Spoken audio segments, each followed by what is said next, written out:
Tahukah Anda tentang apa sih Gunung Pegat itu? Dan ada apa dengan sesuatu yang ada di Gunung Pegat itu? Kenapa mitos di Gunung Pegat itu masih sangat kental dan sangat mistis sekali? Oleh karena itu, silahkan simak video ulasan Mambaul Media sampai habis. Oke, Lurs.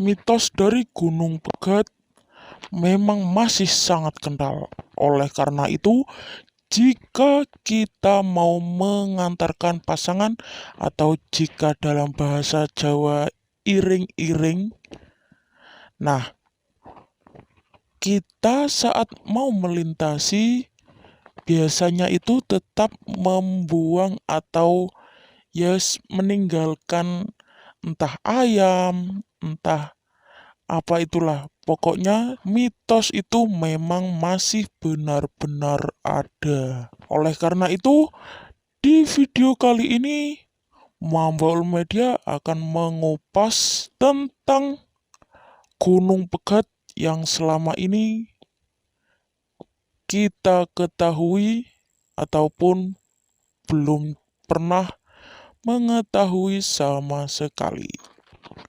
Dikutip dari laman blog Lamongan, sejarah dan asal-usul misteri dari Gunung Pegat yang berada antara Babat sampai Lamongan. Dari Jombang, pokok perjalanannya menuju ke arah Babat. Gunung Pegat yaitu salah satu gunung yang berada di Lamongan. Mitos itu juga masih sangat kental dan sangat super duper mistisnya. Di zaman Raja Majapahit, Raden Wijaya, Lamongan sudah menjadi daerah yang strategis dalam naskah riwayat Hari Jadi Lamongan. Jadi Lamongan pernah menyatakan bahwa sudah terdapat jalan Purbakala yang terhubung pusat kerajaan di Trowulan dengan Kambang Putih atau Pelabuhan Tuban yang berada di pesisir utara. Ke jalan Purbakala itu mulai dari desa Pamotan yang berada di selatan Garung, Dungwangi, Sumbersari, Pasar Legi, Ngimbang, Bluluk, Modo, Brada, dan terus menuju ke utara dan menuju atau melewati Gunung Pegat dan berakhir di utara, tepatnya di desa Pucuk Wangi di Babat. Jalan Purbakala tersebut sangat ramai dilalui para saudagar, punggawa praja, prajurit, hingga rakyat jelata. Kondisi seperti inilah sangat berpengaruh terhadap majunya perkembangan masyarakat di wilayah Lamongan bagian barat. Lingkungan warga yang hidup di Lamongan bagian timur, kehidupan tersebut teratur. Masyarakat ini bisa dibuktikan dengan banyaknya batu prasasti dan petilasan kuno di sepanjang jalan Purbakala ini. Lalu selanjutnya yaitu sejarah awal Gunung Pegat dengan Kabupaten Lamongan. Terbentuknya Lamongan sebagai kabupaten tidak lepas dari santri kesayangan Sunan Giri II yang bernama Ranggahadi. Pemuda tersebut berasal dari desa Cancing, Ngimbang, Lamongan. Oleh karena itu, kecakapan ilmu agama yang dimiliki oleh beliau Hadi ini tidak percaya untuk ajaran-ajaran Islam ke barat Kasunanan Giri. Berbeda dengan 8 wali lainnya, Sunan Giri dan Kasunanan Giri memiliki sistem monarki. Oleh karena itu, putra dan keturunan Giri bisa menggunakan gelar Sunan Giri dengan perbekalan, pengawalan, dan juga seorang pembantu. Hadi menjalankan perintah Sunan dalam ajaran Islam di wilayah Lamongan. Rombongan penyebar agama Islam ini berangkat menyusuri Kali Lamong dengan naik perahu. Perahu yang dinaiki Hadi akhirnya membawa menuju ke sebuah tempat yang bernama Dukuh Srampoh yang berada di Pamotan, sebuah tempat yang berlokasi tidak jauh dari Jalan Purbakala Majapahit ini. Rombongan syiar Islam ini lantas melanjutkan perjalanannya lagi lewat jalur darat sehingga di Puncak Wangi yang sekarang masuk pada desa di wilayah Babat. Karena lokasi tersebut sesuai dengan pesan Sunan Giri, akhirnya Hadi mengabarkan bahwa dirinya sudah berada di tempat Kali Gunting atau bercabang dua. Bertemunya hulu sungai-sungai kecil dari desa Bluluk dan Modo yang mengalir ke hilir kali besar yang sekarang sungainya bernama Bengawan Solo. Di sekitaran sana ya. Kedatangan Islam di daerah ini diterima cukup baik oleh masyarakat. Perkampungan Islam yang dibangun Hadi lambat laun berkembang cukup pesat. Namun kemudian hari baru diketahui bahwa lokasi ini bukan tempat dakwah yang dimaksud Sunan Giri II. Seiring berkembangnya waktu, perjalanan syiar Islam Hadi berlanjut hingga Sunan Giri III. Oleh karenanya, mereka percaya sebelumnya dalam berdakwah.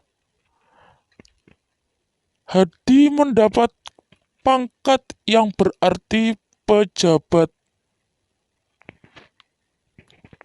Kemudian keberhasilan dan cara dakwah Rangga Hadi dalam ajaran Islam di wilayah Lamongan sangat dicintai oleh masyarakat sekitar.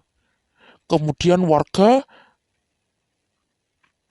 menyematkan atau memberi julukan Mbah Lamong lantaran sifat mengasuh dan melayani masyarakat yang benar-benar membekas di hati masyarakat sekitar.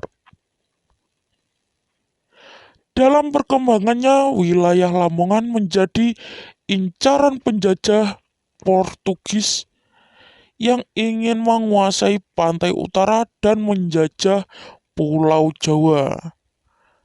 Lalu kemudian Sunan Giri memandang wilayah Lamongan sebagai lokasi yang sangat strategis, akan tetapi rawan. Oleh karenanya dilalui oleh Bengawan Solo yang mampu dilayari oleh kapal pedagang maupun kapal perang penjajah.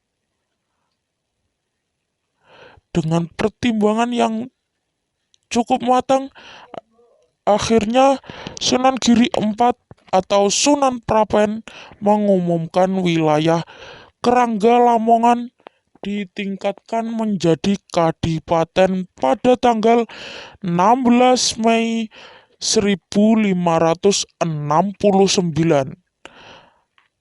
Ranggahadi lantas diwisuda menjadi Adipati Lamongan yang pertama, dan juga beliau diberi gelar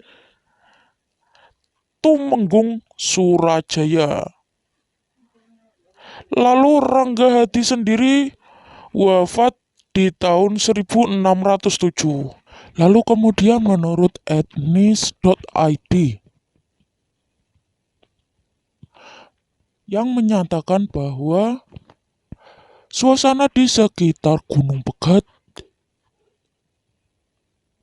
memang sangat berlaku untuk para pasangan ataupun yang mau menikah di daerah sekitar tersebut. Kemudian alasan melintasi Gunung Pegat oleh calon pengantin baik itu dari desa Karangkembang yang berada di Ngimbang atau di Kabupaten Lamongan, begitu juga sebaliknya jika dari arah utara atau dari arah Tuban menuju ke arah Jombang juga sangat menjadi pantangan bagi pasangan atau calon pernikahan tersebut.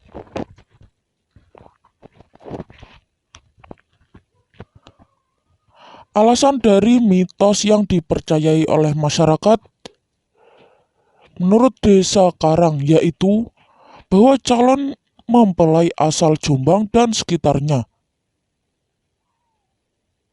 yang melintasi Gunung Pegat itu bisa saja bercerai.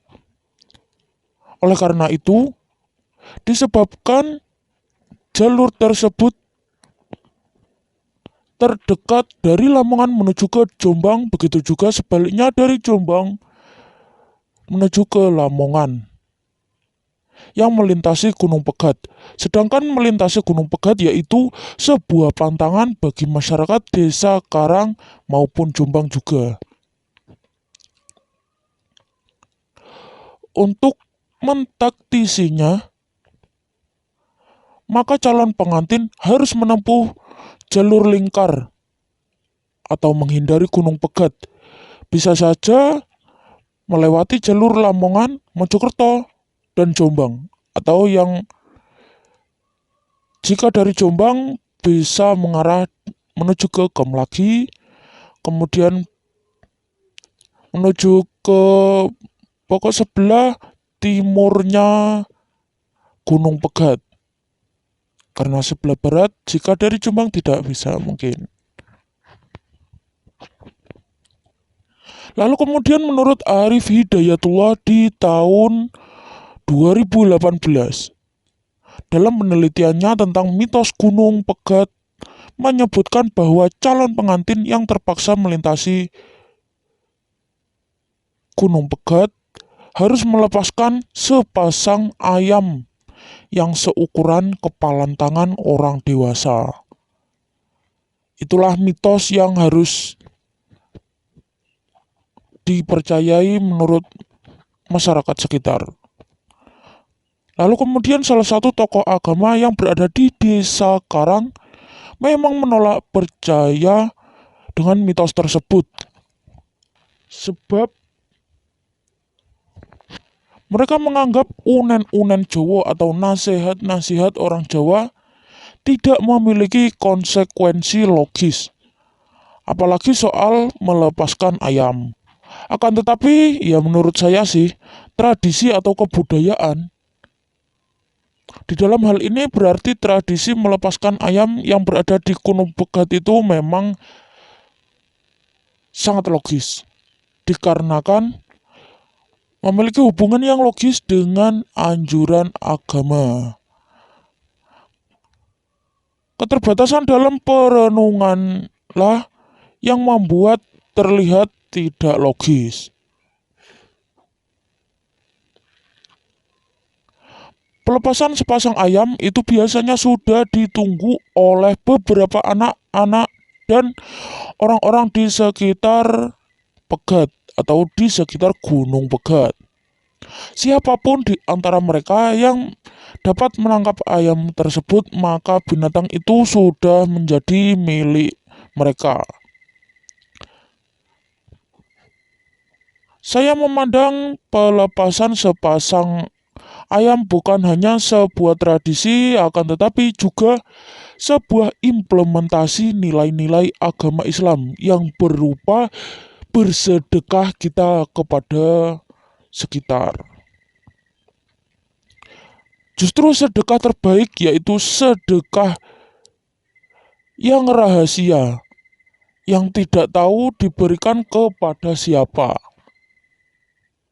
Karena terkadang memang di sana juga tidak ada yang menangkap, atau ya memang namanya Gunung Pegat ya, tidak ada warga sekitar.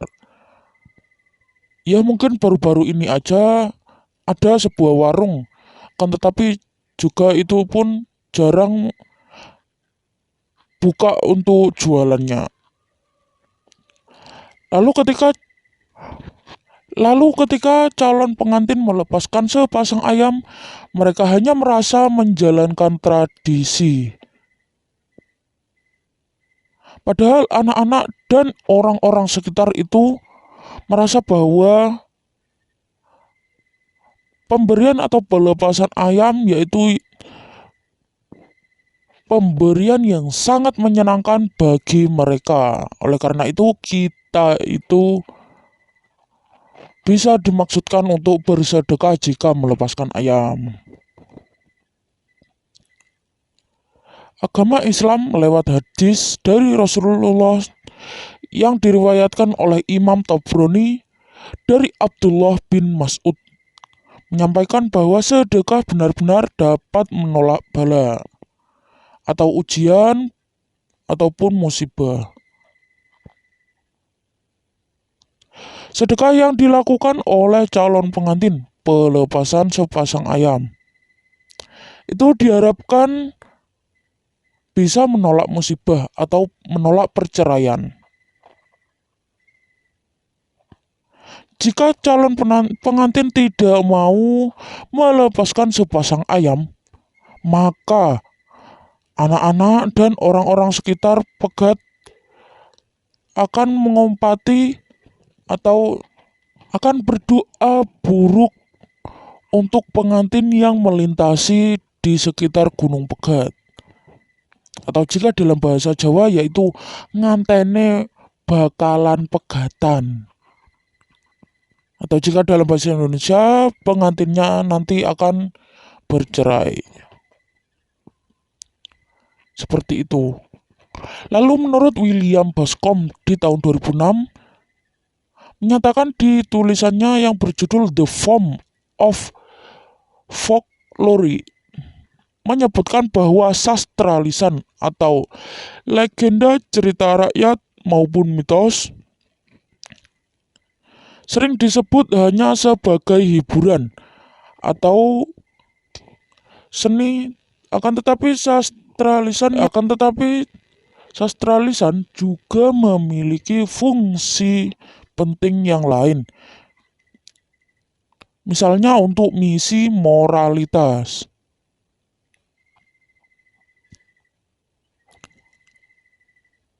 Lalu kemudian persoalan tentang mitos, konon cerita itu berasal dari kisah tragis kerja Rodi di masa penjajahan Belanda di tahun 1917 ataupun di tahun 1918. Belanda ingin mempermudah invasi ke Indonesia. Cara yang dipilih oleh pemerintah kolonial yaitu membangun jalur kereta api penghubung wilayah utara Jawa Timur dengan selatan Jawa Timur, atau yang jika di zaman itu yaitu dari arah Babat atau dari arah stasiun Babat menuju ke stasiun Jombang, yang di masa itu yaitu oleh perusahaan Babat Jombang Stromtram Maskapai Stumtra dan diakuisisi oleh Staatspoorwegen. Kemudian selanjutnya yaitu dari zaman masa-masa kolonial Belanda, warga sekitar memang sudah pernah mengatakan bahwa jika dalam bahasa Jawa sopo wae sing ngelewati dalan iki mesti bakal pegatan. Yang artinya dalam bahasa Indonesia yaitu siapapun yang melintasi jalan ini pasti akan bercerai. Nah, sejak saat itulah dan masa-masa itulah mitos perceraian Gunung Pegat terus diwariskan dari mulut ke mulut dari masa itu bahkan hingga sekarang. Lalu omong-omong tentang Gunung Pegat, semula bernama Gunung Gajah. Akan tetapi sejak Sumpah Serapah itu juga Gunung Gajah itu berubah nama menjadi Gunung Pegat. Selain itu nama Pegat juga sesuai dengan letak geologis gunung tersebut, yakni satu gunung yang dipisahkan atau jika dalam bahasa Jawa itu dipegat yang memisahkan jalan itu. Nah, itulah yang biasa dinamakan Gunung Pegat. Terima kasih telah menonton video ini sampai selesai dan tidak men-skip video ini. Jangan lupa juga klik tombol like sebanyak-banyaknya, klik subscribe di sebelah bawah kanan video bagi yang belum. Oke, jangan lupa cara-cara di kolom komentar juga jika ingin mengkritik video-video dari saya. Sampai jumpa di video-video saya selanjutnya. Mungkin besok sudah mulai tayang video vlog. Dan vlog pertama saya berada di Surabaya. Oke, nantikan videonya ya lurs. Oke lurs.